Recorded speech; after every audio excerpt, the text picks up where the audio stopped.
இங்க ஒரு அப்பா வேலை முடிஞ்சதும் போனை பார்த்துக்கிட்டே வீட்டுக்குள்ள வராரு. அங்க அவரோட குட்டி பொண்ணு பொம்மையை வச்சு விளையாடிக்கிட்டே அப்பா கிட்ட அதை காட்டுறா.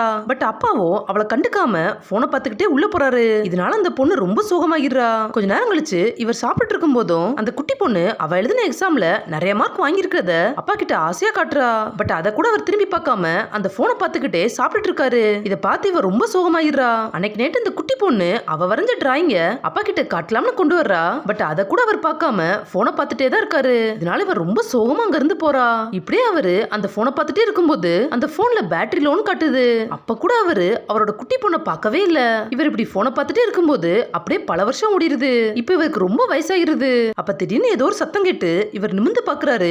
அங்க இவரோட குட்டி பொண்ணு இப்ப பெரிய பொண்ணா வளர்ந்துட்டா. அவ படிச்சு முடிச்சதால இப்ப வேலைக்கு போறதுக்காக திங்ஸ் எல்லாம் பேக் பண்ணிட்டு அந்த வீட்டை விட்டே கிளம்புறா. இதை பார்த்ததும் இவர் ரொம்ப ஷாக் ஆகுறாரு. இவருக்கு அவரோட பொண்ணு வளர்ந்தது கூட தெரியல. இப்ப இவர் அந்த போனை கீழே போட்டுட்டு அவர் பண்ண தப்பெல்லாம் நினைச்சு ரொம்ப ஃபீல் பண்ணிக்கிட்டு மெதுவா எழுந்து அவர் பொண்ணு கிட்ட பேசுறாரு.